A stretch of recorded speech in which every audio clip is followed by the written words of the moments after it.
Ramesh?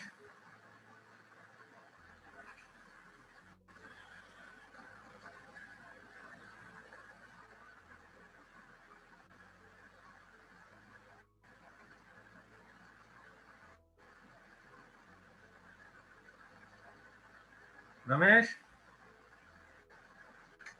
Yeah. I think we'll stop because people have started coming in. We have to at least welcome them. VSR Naidu and all these people. Yeah. அப்போ அதை cut பண்ணிடலாம்.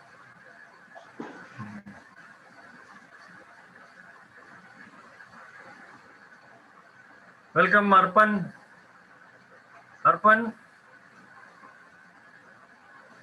can you unmute yourself?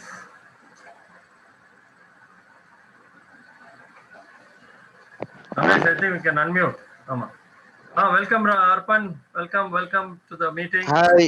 Hello Satyan. Hi everyone. A very happy new year to everybody. Thank you.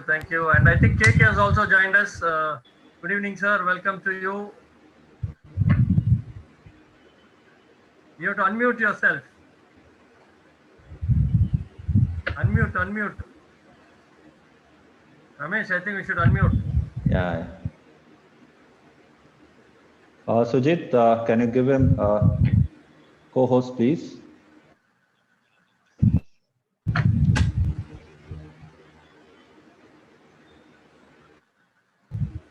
KK, on the left side of your screen, bottom, there is a mute button. You have to just hit that. No, yeah. I was not being allowed to unmute. Oh, okay.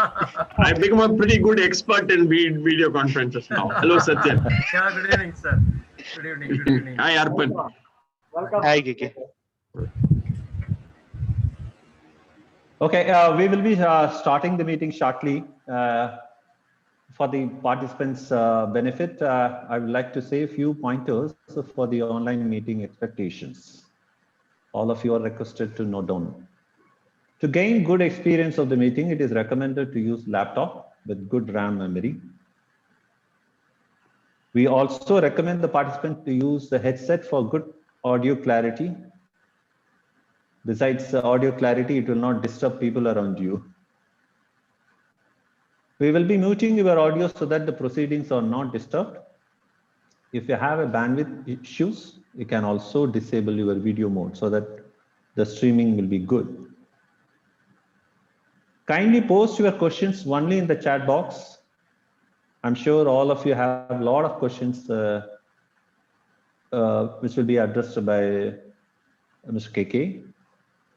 Moderator will handle all your questions during the Q&A session. I repeat, post your questions only in the chat box. With this, I leave the floor to the chairman, Mr. Satyan Bhatt, to kickstart and formally start this launch meeting of current committee, new committee for the year 21-22. Over to you, Mr. Satyan. Thank you, Ramesh. A very hearty welcome to all our members who have checked in or who have logged in from all over India.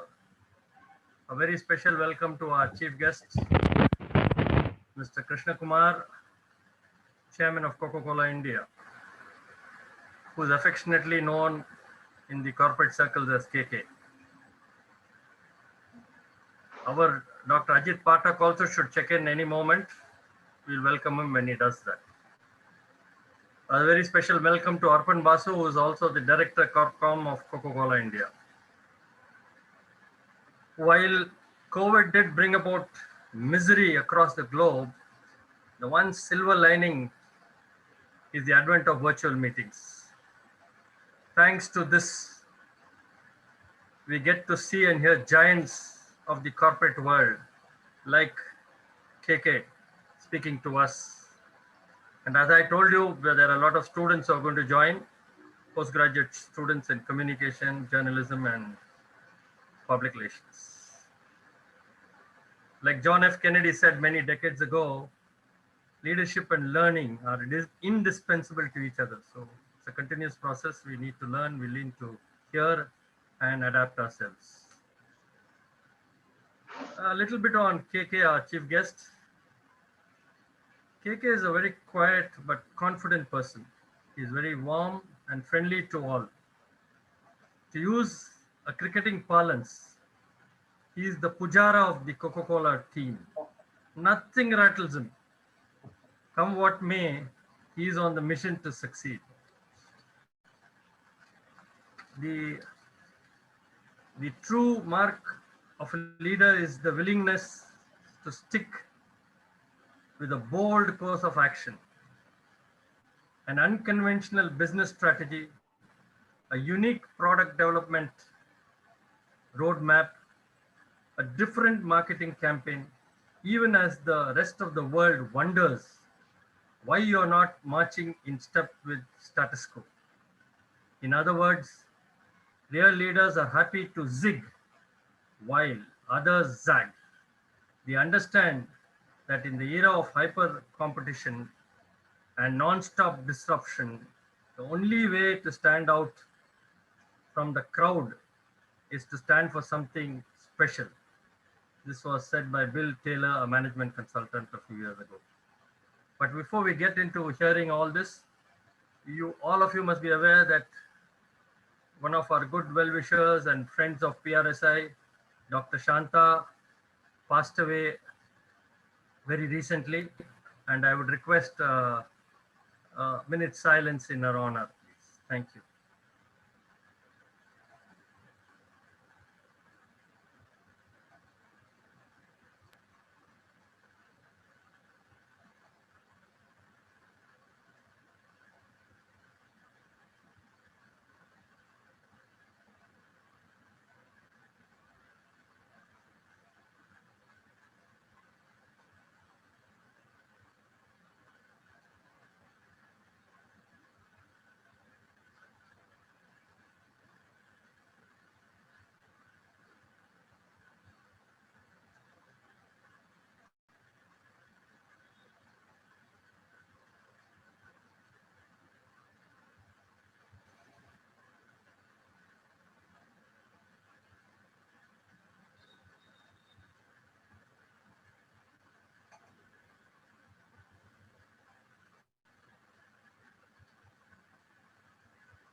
Thank you. We now move on. Has Dr. Pathak joined? Not yet. You can. Not yet. Okay, we will, once he joins, we will do it. Now, a little more before KK is formally introduced. KK, like Steve Jobs, believes that, and this is to quote Steve Jobs, my model for business is the Beatles. They were four guys who kept each other's kind of negative tendencies in check. They balanced each other, and the total was greater than the sum of the parts. That's how I see business. Great things in business are never done by one person. They are done by a team of people. Yes, Ramesh, you can ask Danny to now take over. Oh, but Dr. Pathak has also joined. Yes. Can we just focus on him for a minute, please?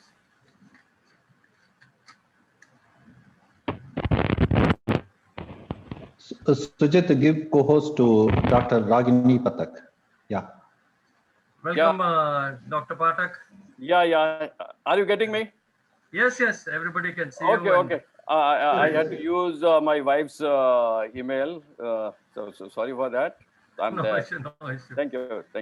The Home Minister is the most powerful person. Yeah. Yes. Now let me a quick rundown on Dr. Pathak. He is a IOCL veteran communication specialist who's been there for many years. He is also a poet, he is an author, he's a cartoonist, and he does many other things which now give him the time after his retirement. I would request Dr. Pathak to launch this meeting with a few words and explain to all the people on what PRSI is in a short form, 3 to 4 minutes, please. Thank you. Namaskar. Mr. Krishna Kumar, Chairman Coca-Cola India, Chief Guest of today's event, leader of the team, Chennai, Mr. Satyen Bhatt, ex-flight captain of Chennai chapter, Mr. Krishnan, Secretary, Mr. Muthukumar Balu, lifeblood of Chennai chapter, Shri Kalidas, and other team members of PRSI Chennai, members of the National Executive and National Council across the country. On behalf of PRSI, I heartily welcome you all and share my greetings with you for the new year. This is our maiden meeting in this year. Thanks, Satyen, for providing that platform to meet each other. Whole world has struggled in the year gone to sustain in the pandemic era, and we all look forward to the new year with great hopes. Mr. Krishna Kumar, our chief guest today, leads Coca-Cola business and operations across India and the entire Asia. He's a leader with a clear vision, a great marketing wizard, and a human being with great values. Mr. Krishna Kumar has been a catalyst for expanding Coca-Cola's portfolio with out-of-box ideas and driving growth.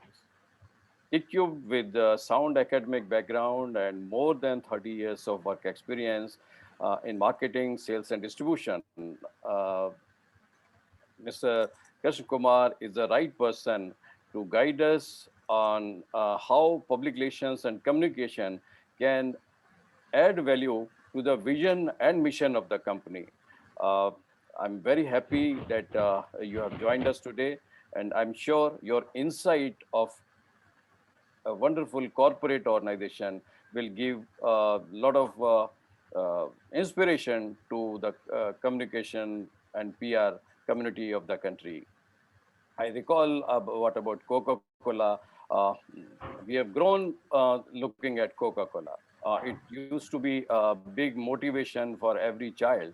I recall there were times when Coca-Cola was out of India, and first time after a decade when we had not seen Coca-Cola, my first visit to Nepal, and the moment I entered there, I had immediately the first desire was to have Coca-Cola, and that's the brand value. That is the level of popularity at all levels. So I must salute the brand Coca-Cola and the gentleman who is leading Coca-Cola in India. In today's world, competition is that much, and the various thought processes are there, where philosophies are there, and each organization or product has to sustain on the strength of its core values and performance. I'm happy we will have value add today. Regarding PRSI, I would like to share with you all, we have 63-year-old strong performance with us in communication and public relations, and our 22 chapters across the country have not only been involved in public relations and communication management and providing value add to our members, but also adding support to the government efforts in various national, international, and issues connected with the society and welfare. I take this opportunity to brief you that whether it was Corona times, it was Vijay Bharat Abhiyan, or new education policy, whether it is skill development, we are there. And since for the first time Coca-Cola is associated with us, I look forward for more opportunities where we can work together for the cause of the country. And the brand which has won every heart everywhere across the world will be part of PRSI in days ahead. This is what is my expectation. I once again welcome chief guest of today's function, Mr. KK. This is what he's known about, and we look forward for years together when we have your support and association with us. Thank you very much for your presence. Thank you, Mr. Ajit Pathak. Now I call upon Mr. Daniel to formally introduce our chief guest today. Mr. Daniel. Thank you, Ramesh. Good afternoon, everyone. How nice to meet you virtually from different parts of the country at this important event.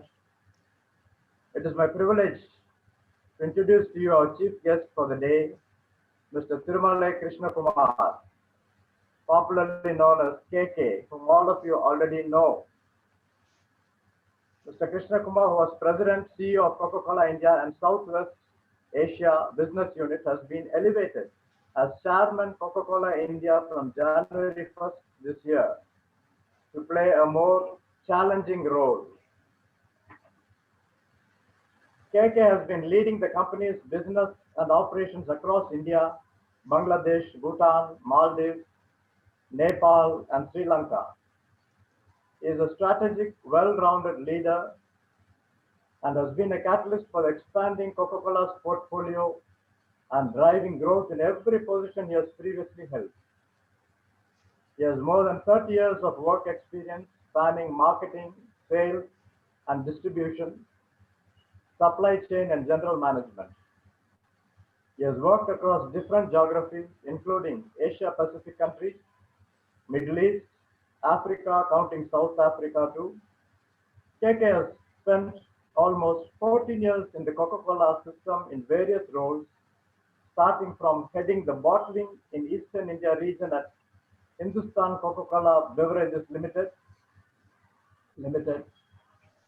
He advanced through a series of leadership roles to subsequently lead Bottling Investment Group's operations in India and Southwest Asia in 2009, and thereafter took on larger responsibility of Region Director for South Asia before moving into his current role. He is currently serving on the board of Coca-Cola Amatil Australia, apart from being on the board of Coca-Cola Amatil Indonesia. KK previously worked with companies such as Henkel India, IFCO Group Dubai, Murugappa Group, and Asian Paints. He was instrumental in launching new products and building new categories for businesses in several of these companies. KK believes that consumers, people, and brands are the driving forces behind any successful business. He mostly shows up at work in his white cotton half-sleeve shirt instead of business suit. He values time and upholds the importance of staying on schedule. Is working out of various countries and travel to all parts of nooks of India endow him with insight and respect for different cultures and traditions. KK was born in a Tamil-speaking family right here in Chennai. He completed his electronics engineering from the famous College of Engineering, Gindi, Madras University, and earned his post-graduation in management from Indian Institute of Management, Bangalore. His quest to acquire more knowledge made him pursue multiple refresher programs, including an advanced management program at Wharton. Apart from KK's professional accomplishments, I would like to share with you about his passion. KK is passionately interested in sports, especially cricket. How nice to know that he spends his spare time with his wife Sujata to empower the rural and underprivileged communities through education. On behalf of Public Relations Society of India, I now request KK to virtually kick off the PRS activities of the Chennai chapter for the year 2021-22 and say a few words. Thereafter, we can have a curtain raiser video. Please, KK. Oh, thank you, Daniel. Thank you, Satyan, and thank you, Dr. Rajit Pathak. It gives me great pleasure and privilege because I am in awe of public relation professionals to really kickstart the activities of the Tamil Nadu chapter of the Public Relations Society of India. Sujit, can we play clip?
Thank you, sir.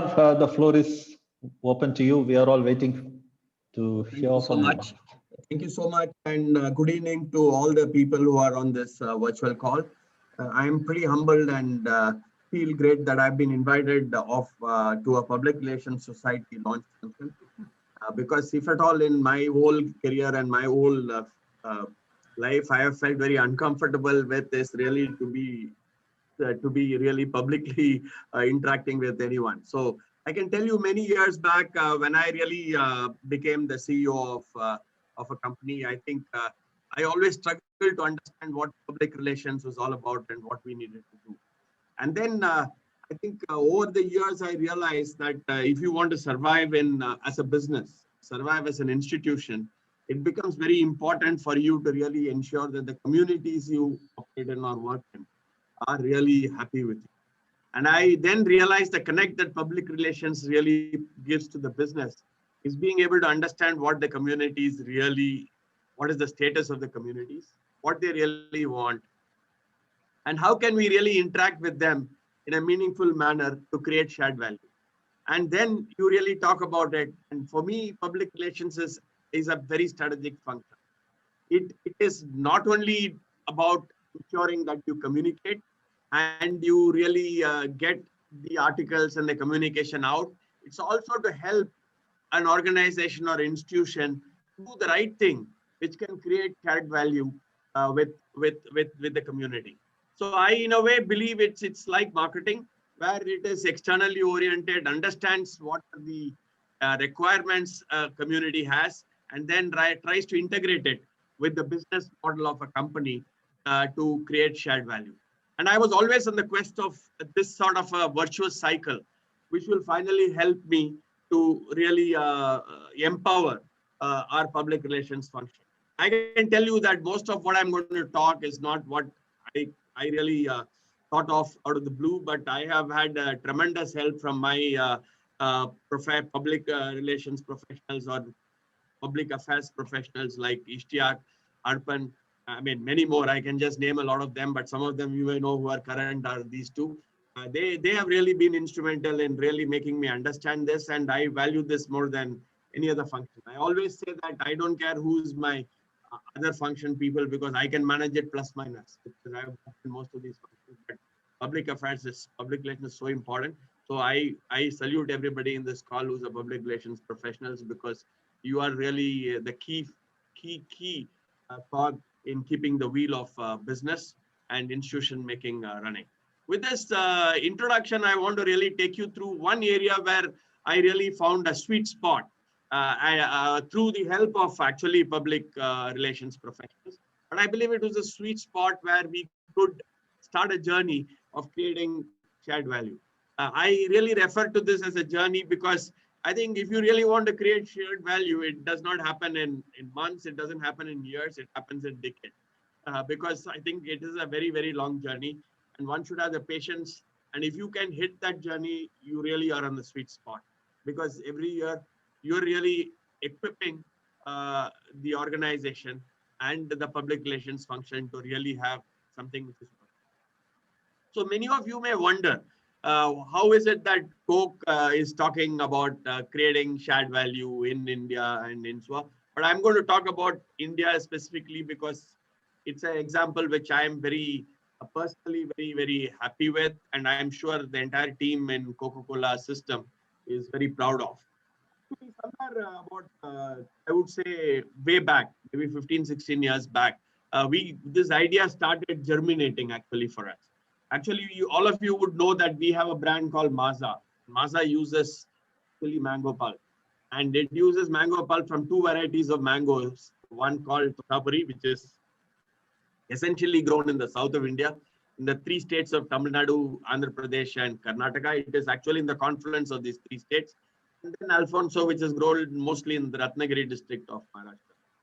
So we used to really, we started building this brand, and when we were building this brand, we found that there was a problem.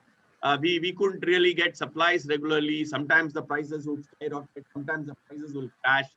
So we really decided to understand what was happening. And then we also went to the field, and then we met the farmers. And then we realized that there was something which we could do to this business. And then we started working on that business. And then we found we were successful. And then we translated it into a program to create shared value. So Genesis was really a business need, which we moved and created into an engine of creating shared value.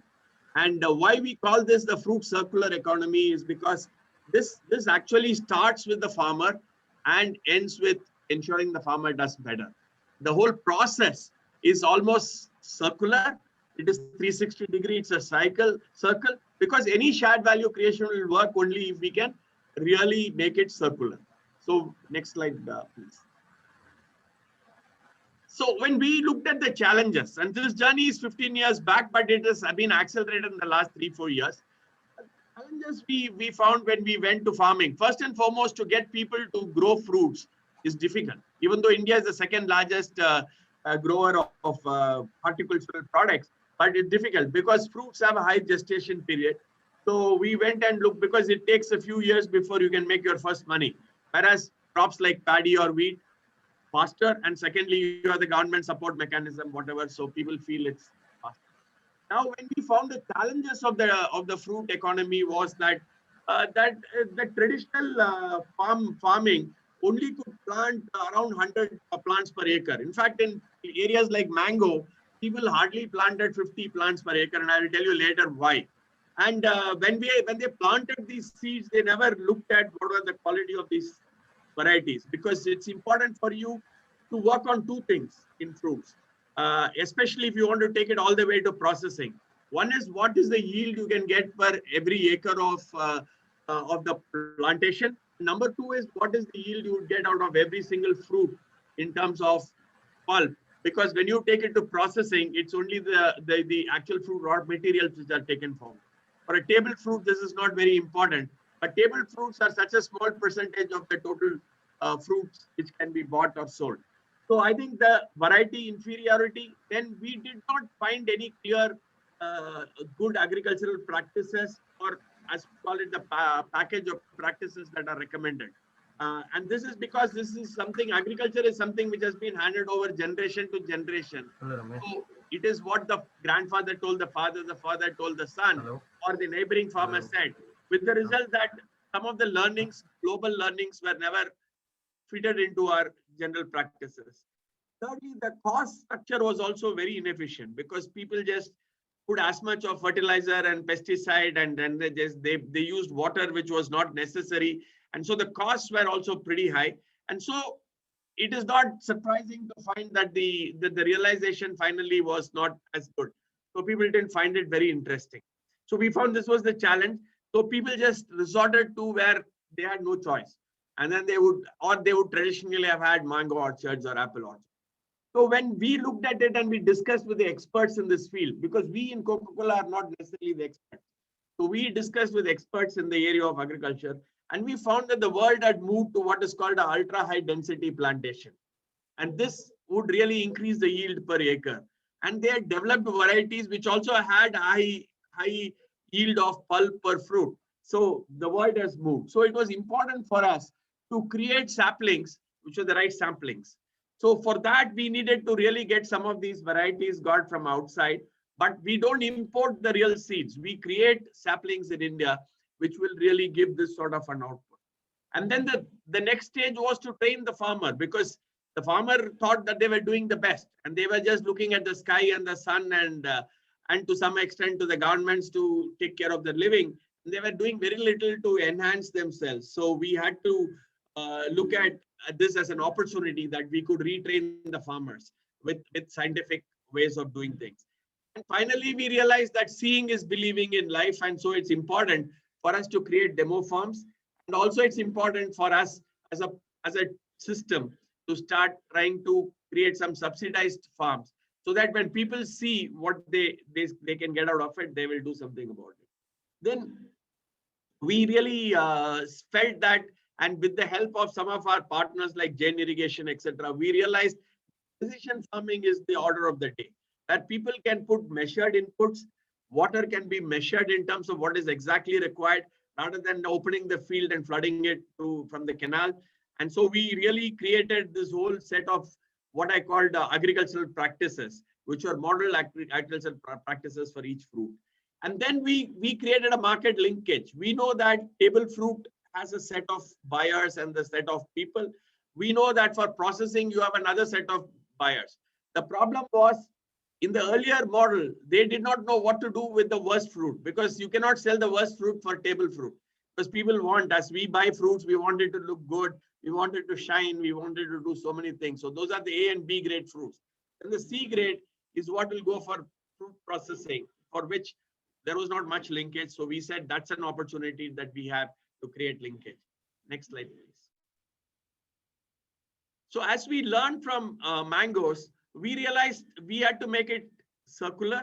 So we had actually called this program called Unnati, and we had launched it way back. But then we really redid it in 2017, and we committed to the food processing ministry that we and our partners will invest about 11,000 crores or 1.7 billion by 2022 to create this whole ecosystem.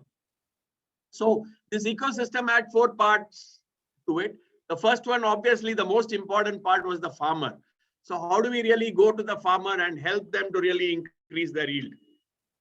So we plan to do that in 10 plus states with 6 plus fruits, and we wanted to cover about 500,000, 5 lakh farmers.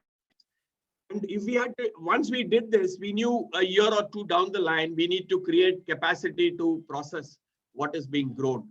So we created capacity with our processors so that they can take up whatever is being grown.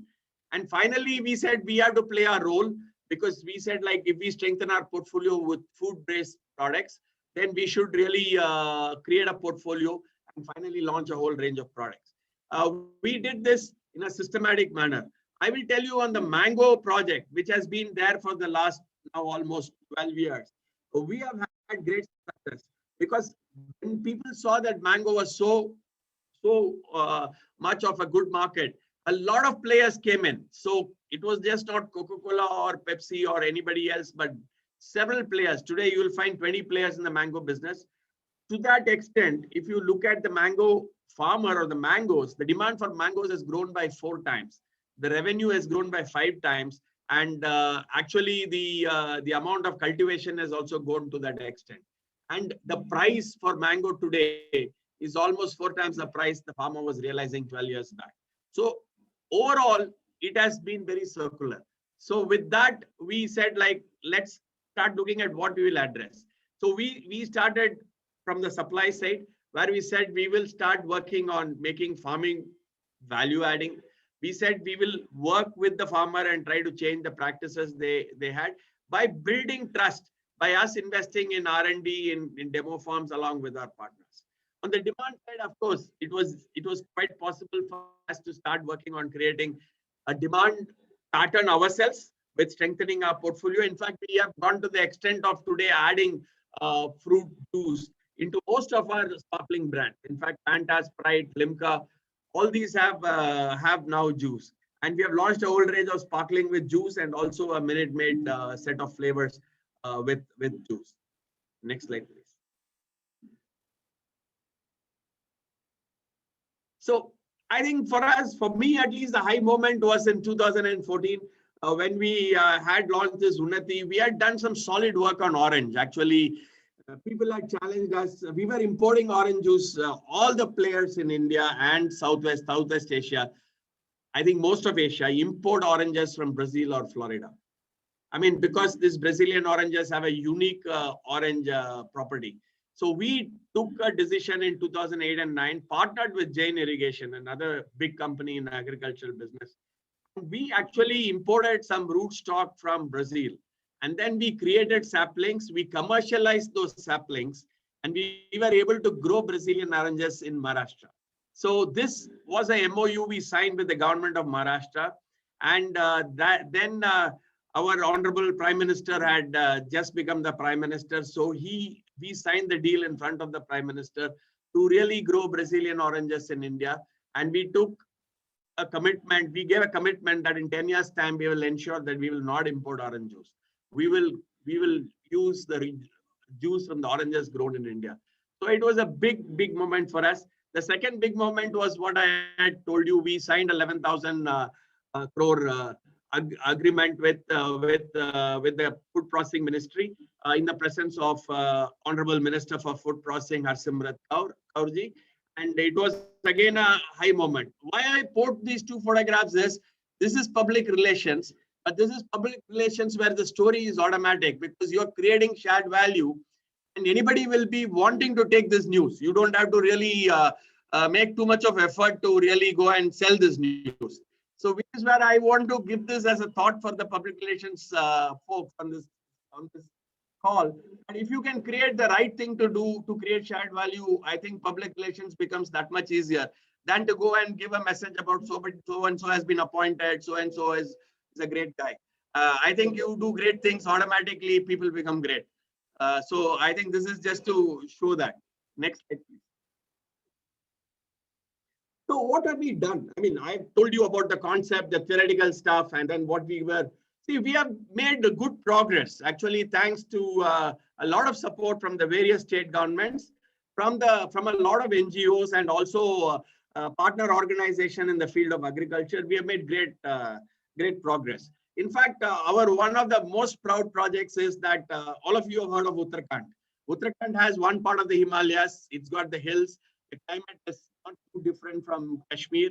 But you would be surprised to note that not a single apple was grown in Uttarakhand till about 2 years back.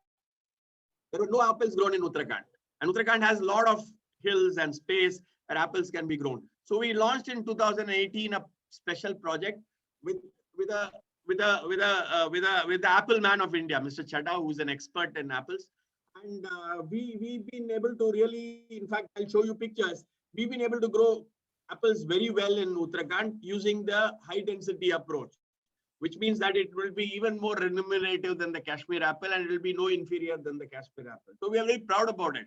In fact, our job was not so big, but we got everybody together, and now we have apples in Uttarakhand, and hopefully we will have several thousand acres of apple in Uttarakhand, which can really create an economy around apples in Uttarakhand, which did not exist. The second one is orange. All of you know in Maharashtra, we grow santra. Santra cannot be processed. Santra has to be only eaten as a table fruit. All of you know how the skin of santra is. It is very thick. So it is not something which you can really put through a machine, etc., etc.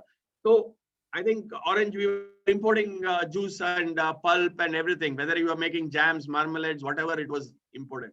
So we actually started this project long time back, and we were able to develop commercial samples in the greenhouse by 2017. And after we signed up with the Maharashtra government along with Jain Irrigation, they gave us land in a place called Moshi in Maharashtra, where we have set up demo farms. We have set up the place where commercial saplings will be made. And in the future, we are planning to set up a processing unit also with Jane. So we've been able to we took up a plan to train 250,000 farmers and get 10,000 acres of land to be brought into this plantation. We are making good progress. In fact, we use juice from oranges there in our Fanta Juicy, which has actually which is a global brand where we use this juice. And in fact, believe it or not, we got this launched by the Chief Minister of Maharashtra, the then Chief Minister of Maharashtra, and we also gave some samples and got some assets from the now Chief Minister of Maharashtra. I mean, look at it. I mean, if it is, this is what is better public relations than this? I mean, imagine a political person, a chief minister is willing to launch your product in the front of farmers. I mean, so it really worked very well for us. We have moved in to really another set of fruits. We are now doing lychee in Bihar, West Bengal. We are now working with farmers in Tamil Nadu to increase the yield on grapes, because black grape is a big one in Tamil Nadu. So we are working on grapes, black grapes. In fact, they've launched a product called Colors in Tamil Nadu, which is with black grape. We have a competition which just gives a aerated drink, but we give it with 12% juice because we felt some value should go to the farmer in Tamil Nadu. So the idea is we have also moved into MP and Gujarat with some plans on mangoes. Unnati mango is a very advanced project, and we have moved pretty strongly with that. So the journey so far is we have brought about 10,000 crores under cultivation on this 10,000 acres. It's not big, but at least it's a good start under this Unnati type of cultivation. We have impacted about 100,000 farmers across the country. And the idea is to impact another 300 to 400,000 in the coming years. And wherever we need to subsidize, we are quite happy to subsidize. Next slide, please. So I think if you look at it, what are the components of this this program? I think we need to build trust, and that can be done through demonstration forms or subsidized forms. The second one is training, where we need to build capability of the farmer. We have to have a build an enabling infrastructure, then create some market stock credit linkage and influence other farmers. I think we have got a good framework put in for handling these various components. We have a partner who helps us with the nursery, because as I had said right at the beginning, that it's important that we give the right saplings. We have a technology partner for each Unnati project. We also have a training partner, because training is absolute must. It's important to keep doing this training on a regular basis, reinforcing it, because otherwise it will not work. And finally, we need to have a community partner who can help us in mobile classrooms, etc., etc. So I think this all comes under three basic subjects: basically good agricultural practices, micro irrigation. Other aspects of this business are having good traceability and transparency, and protect a bit against weather risk. The unintended consequence of this is water usage of the farmer comes down. Most people don't know that agriculture accounts for 85 to 90% of the total usage of water in any place. And if you can reduce 10 to 15% of that, you really reduce water usage in that region, because industry hardly consumes 7-8% in any region. So it's important for us to really work this, because this has phenomenal side effects to create a sustainable agriculture. Next slide, please. So just to give you an indication of what we mean by ultra high density, if you see a traditional farm, you will find that the space between two trees is pretty lavish. It's 10 meters. And so in the present cost of land, etc., I mean, if you have this sort of an arrangement, you will hardly get anything. See, I have in my village, I have my own small 1 or 2 acres of land. And this is the traditional thing which exists even today. I mean, you really hardly get any yield. Whereas in the ultra high density approach, you really have a tree on a 3 by 2 meter basis, which means it is really packed. We use the full space, and we ensure that your yield gets tremendously improved. Next slide, please. And how do we really get these saplings? I thought I'll give you an insight into it. I also didn't know. I don't have any clue of agriculture, believe me. I learned all this only when we were doing this project. And it's very interesting and exciting. This was especially when we did the orange project. So what you do is you get this something called the root stock. The root of it you get from wherever this variety is prevalent. And then, I mean, you know, the rootstock comes from wherever we are, like we got it from Jalgaon. Then we get the actual sample of what is being grown in Brazil into India. And then we have to put in a sort of a, what is called the cyan wood from there into this rootstock. The rootstock is ours. And then they have a technology by which they graft it. Like they use, you have heard of grafting, skin grafting, they take from our thigh and put it onto our hand or something. So they graft this. And once you graft it, lo presto, in few weeks, you have a sapling coming out of it. And over a period of time, this actually becomes, literally you take a root, which is literally a dormant root, which is not growing. And then you are putting in an active material, which is imported. And then you create a sapling, which can be grown in India and commercialized in India. Next slide, please. Just to give you the perspective of what was the benefit of this. See, if you take a plant density per acre, actually this should be per hectare, it's 80 to 100. In a Unnati mango or orange, you can have 330 plus trees. And in the case of Unnati apple, you can go up to 1,000 trees. And when the trees bear fruit, actually the ultra high density takes lesser time for it to bear fruit. It is almost halves the time that is needed to bear fruit. The third, on the yield can be anywhere 2.5 to almost 8 times that of the traditional farming. And this is where the trick is. And when it comes to the input usage, including water, it really reduces. With the result, you are increasing the saleable quantity of the fruit, you are decreasing the cost incurred in growing the fruit, and finally the farmer income increases. I think it is a very iterative and time-consuming process for the farmer, but at least the farmer can see light at the end of the tunnel at the end of 3 to 5 years, which I think is a solution to the sort of stress that they go through otherwise. Next slide, please. These are some of the photographs I wanted to share with you, which shows how people have been taking benefit. I think we can keep rolling these slides. The next one is on oranges. This is actually from a farm in Maharashtra. These, you can see the apples that these are farms in Maharashtra. And then these are from Uttarakhand, where you can see apples which look no different from the Kashmir apples. In fact, the entire people, including the government of Uttarakhand, was very thrilled when they saw these apples and that they could sell the apples from Uttarakhand. And then now the project on lychee is actually going ahead. Next slide, please. Now, this is the bus we designed. That's our global chairman and CEO, Mr. James Quincy. And on the other side, we have Asim Parekh, who I would call as the father of this project, who really worked on Unnati and got this Unnati done. And we have Mr. Anil Jain, who's the chairman managing director of Jain Irrigation. So we actually launched this bus, but this is there for every project.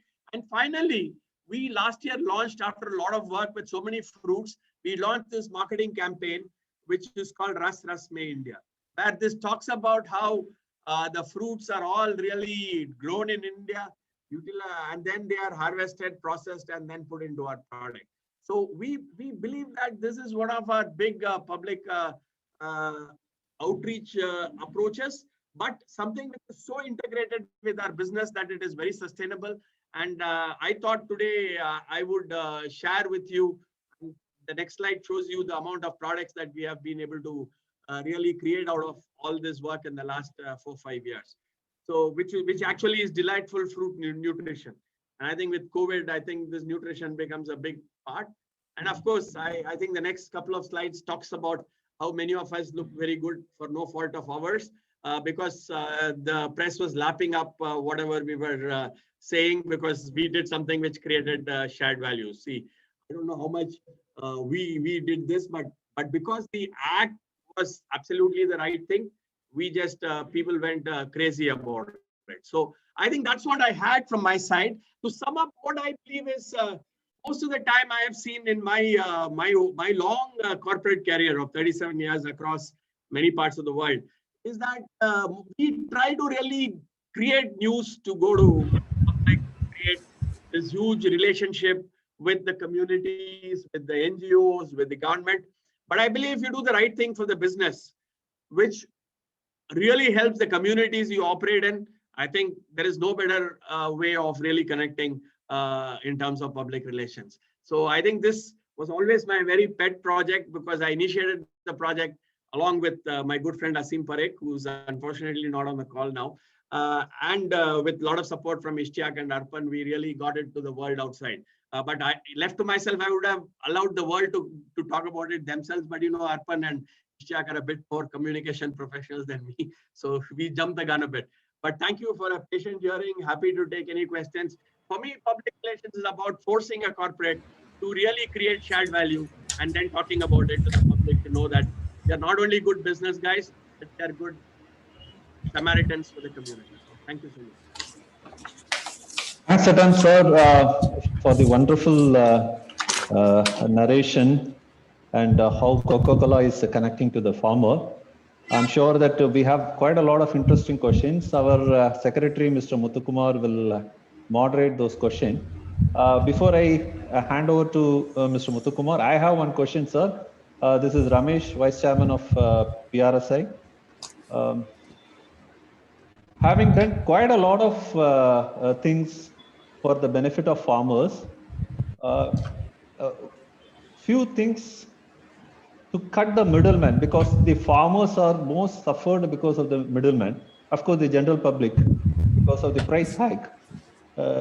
What the farmers sell for 5 rupees, we buy it for 50 rupees. So is there any effort taken by Coca-Cola to cut these middlemen? This is my question, and thanks again for the insights. We know that past will be very tough because of various complications of many stakeholders are involved, government, middlemen. I elaborate. I don't know if you have ever gone to a mandi when the mango season is on or something. So what we have done, and I think it's a very good question, and I believe it's a very important thing that we needed to address. We ensure that our processors are standing there and buying the fruit directly. I mean, most of the time we take a position, we get the price and we get the quantity. So it is really, and many times we have intervened. When the prices have dropped, we have intervened to shore up the prices. So we have tried to work in such a way that the farmer is not in any way disadvantaged because of the crop going bad. That is when the farmer gets disadvantaged. And because the mandis really sell at rock bottom price. We have also tried to see you have still the middlemen make some money, but in the case of what we buy, they make very much less than what they would do otherwise. Because we are there with the processor and we are very conscious of what is the money which goes to the farmer. Thank you, sir. Sujit, give spotlight to Mr. Krishnan. He joined as public PRSI Chennai chapter. And over to you, Muthu. Good evening, everyone. Good evening, Krishna Kumar sir. We have one question from immediate past chairman, Mr. Krishnan. That is, has COVID enhanced sales or decreased the soft drink industry and Coca-Cola in particular? Well, I think I will talk about only Coca-Cola and not about the industry, because I think basically what happened was we went through a tough phase for a few, I would say about 6 to 8 weeks when COVID hit, because we were very clear that we had to take some time and understand and take care of the safety and security and welfare of our associates as well as the communities we operated in. So we were not in a hurry to get off the blocks and start operation. So it was a big hit for us and our partners. But after 6 to 8 weeks, once we developed the protocol and all the routines which will ensure that our people are protected and are super safe in this new environment, we restarted our plans. So to that extent, we really lost a lot of ground. I think most of the beverage companies also lost ground. Some of them might have started a bit earlier or later, but I think they also lost ground. Because if you see 60% of all our business comes from restaurants, wayside dabas and hotels. And these are places which were completely shut. Only groceries were open. Then starting from June, we started all our plants, thanks to all the governments and our own technical team. So we started with full protocol, hygiene, everything put in place. And then we started the business. And I should say that from almost a zero situation in the first week of April, we have got to growth over previous year by the end of the year. So I think the business recovered pretty strongly for the industry as well as for us. And the good news is that almost all our categories are now back to growth except for water, because water is predominantly sold in India only in these hotels and wayside restaurants, which are still not fully operational. Because even if they're operating, people are hesitant to go and stop. I've seen hardly anybody stops on a highway drive now to go to a hotel. So I think that's what it is. But the business is pretty much, I would say, back to what it was.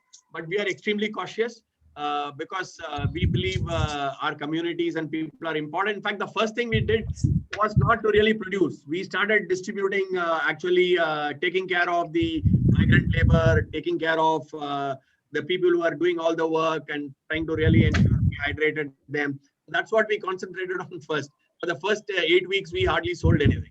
Then when we were confident that we could give this protection to ourselves and ensure that the community got to a stable state, then we started doing it. So we are back in a good way. I don't think, except for the category of water, and I think that's true for almost all the industry. I mean, the way it works. We have become very consumer centric, because what's happened also is people are staying at home, and we realize that people drink more at home than what they drink when they go out. Because I suppose this is not only true for me, because I have my colleagues in every other food industry also. I think it is, everybody says that people are just, in fact, I was told that the first 3 months people snacked and biscuited themselves so much. So, and they now also have a lot of beverages. So people staying at home is working in a bit of a favor for us. Mr. Krishnan, you can post your questions by unmuting yourself.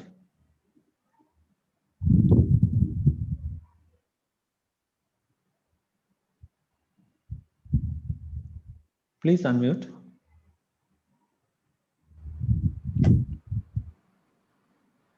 We are not able to hear you. In the meantime, I have one question from Mr. Sudhakar.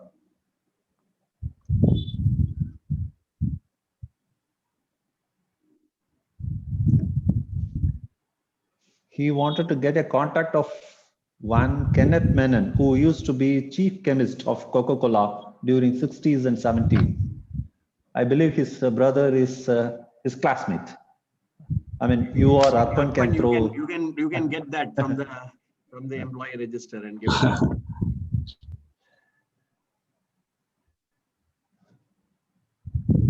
Mr. Krishnan is having some audio issue, I guess. Daniel, you have any questions? Or Vice Chairman? Or shall we close the? No, I have a question. I have a question. Please. Mr. Ajit Patak also has got a question. Then let Ajit finish, then I will ask the question. Let Ajit finish. Okay. Well, I want to ask you, what has been your biggest challenge in recent years? There have been some thoughts floating, true or untrue, that the Coca-Cola is harming health in some ways. To counter that, what PR exercise you have done, or as we say, the PR is doing 90% doing and 10% talking about it. What improvements you have made to the products to ensure that there is no harm to health drinking Coca-Cola?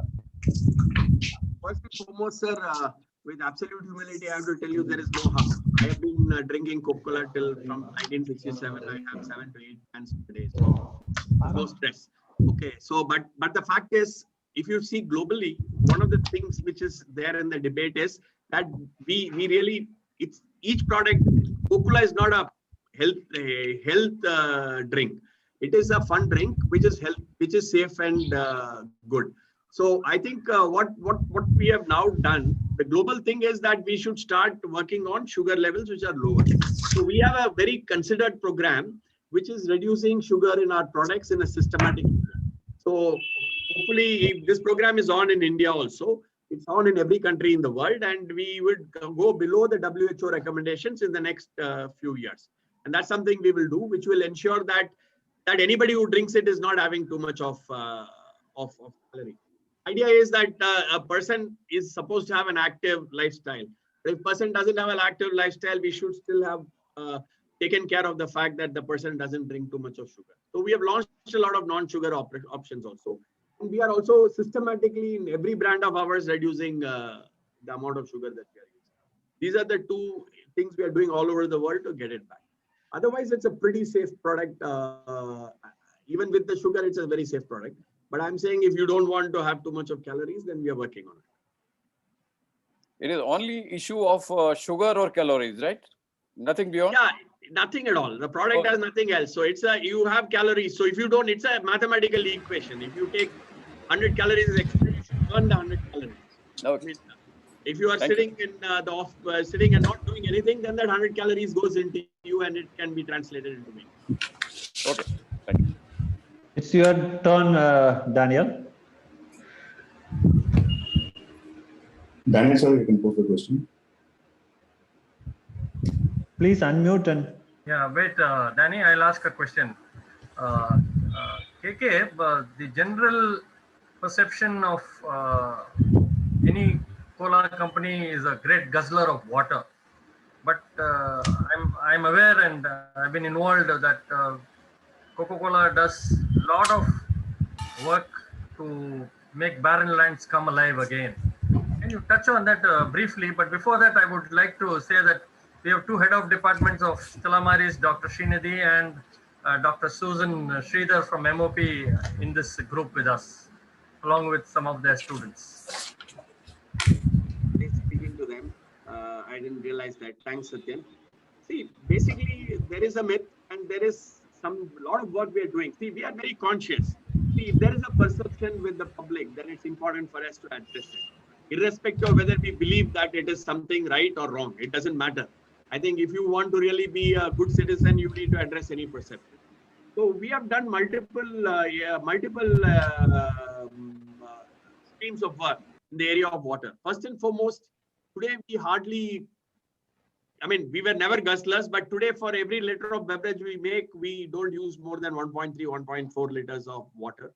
And even the water that we use, we can recycle it and we use it for gardening in our own plants, etc. because hardly anything goes waste. In fact, in many of our plants, we have such sophisticated system that water is literally 100% recycled. Whatever comes out of the plant is recycled. The second thing we have done is we have reduced our water usage completely in our plant. The second thing is we work in agriculture. We have done it with sugar. We have done it in Rajasthan with other vegetables. We try to help farmers around our plant to also reduce their usage of water, which broadly adds to the water. The third one is we have done extensive work on recharging, desilting lakes, creating check dams, and we have been able to create additional sources of water equivalent to some 20 billion liters. So to the extent for every liter of water we use in a year, we are giving back 3 liters to the community. Literally, we are water negative now, water net negative. Or you could say water net positive. That's the right way to put it. For every liter of water we use, we give an incremental 2 liters to the community. So this has been done by us partly through our own bottling operations, but partly we have a foundation called Anandana, which is Coca-Cola India Foundation, which has still now invested in the last about 8 years, about 120 crores on creating this extra sources of water. In fact, in places like Rajasthan, in Bundelkhand and in Madhya Pradesh, we have created water bodies which have turned a whole lot of villages which have struggled for water for decades to become pretty self-sufficient on water. So we have been very conscious, and this was a perception which was rampant in the years 2000 and say about 5 to 11, 12. So now we are in a position where we can really pass, I believe, absolutely the red face test, saying that we consume much less water than what we give to the communities in India. Thank you, KK. One more question. Danny, you want to ask a question? No. I was wanting to ask about this water consumption. Sufficiently answered and good initiative is Coca-Cola is doing. Thank you. No, Mr. Krishnan. I couldn't get your question. No, he is thanking you because you have answered his questions on the water conservation. Okay, right, thanks. It was a kind of a duplicate question you have answered, and actually we must thank you for giving this insight. For 1 liter and 2 liter you are giving is something not known to the general public, even to communicators like us. Thanks for the info. And Mr. Krishnan, you are ready with your audio? Mr. Krishnan? He's talking, but it's not clear. Srinidhi, are you there? You want to speak? You want to tell something, Srinidhi? Sir, can I talk? There is a question please. from our joint. Hello. Yeah, go ahead, please. Yeah, there's a question from our joint secretary, Mr. Raja. His question is there any impact of OTT platform in promoting products? Yeah, I think the OTT platforms have become a very good vehicle. So in the last 2 to 3 years, we have moved a fair amount of our marketing monies to the digital platforms.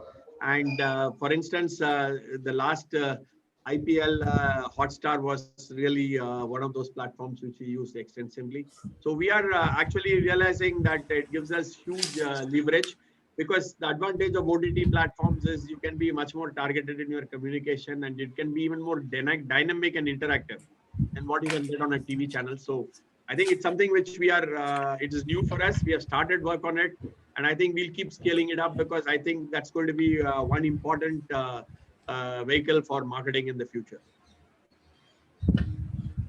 Thank you. I think Muthu, if Krishnan sir is ready, then we can have. Otherwise, we'll close and we can formally conclude. Okay. Krishnan sir, are you available? Okay. Okay, I'll proceed with the vote of thanks. I'd like to thank our chief guest, T. Krishnakumar sir, for accepting our invite to launch our chapters activity for the year 2021 and 2022. And also enlightening us with knowledge. The entire session was very interesting. It gave us deep insights on strategizing for success and interesting facts about fruit circular economy. I'm pretty sure that presentation given by Krishnakumar sir will definitely help us to achieve success. I also thank our National President, Dr. Ajit Pathak, for addressing in this session. I thank all National Council members, chapter leaders, chapter members, for taking your time to attend the virtual meeting. I want to thank the executive committee who really worked to make this event successful. Also, special thank to all faculties, HODs, and students from MOP Vaishnav College and Satyabama for paying your attention and learning. I would end my speech here. Thank you. Telamar is also. Thanks. Thank you, Satya. Thank you. Thank you. 1 minute, you're not yet done. Yeah. Actually, for all the time you had spent and all the knowledge you have shared, we would like to present e-bouquet to you. Thank you. That was very sweet. Thank you so much. Appreciate it. Thanks. Thank you very Thanks, much. Atan, sir. Yeah, Thank you. Thank you, KK. It's wonderful. Thank you. Really, I'm sure all our members would have learned a lot. We had our chairman and vice president from Andhra and all joining us, VSR Naidu Garu. We had others from Delhi. It was really interesting. Thank you very much for sparing a valuable time, and all the very best in your new assignment. This is what I learned from people like you. I'm just talking back, that's it. And this time's mission is that we make Coca-Cola, Maaza, the 1 billion brand, which was the focus. I'm sure this year should get. Yeah, we should get it in 21. Yes, that's what. Thank you, Arpan, for all your help. Thanks. So Bye. with these few words, I think we'll close the meeting, and the committee will thank you, NK, for being there. Susan, Jayashree, Sweta, and all of us. I think it has been a very enriching experience. Thank you Very much. Thank you. Thank you. Thank you. Bye.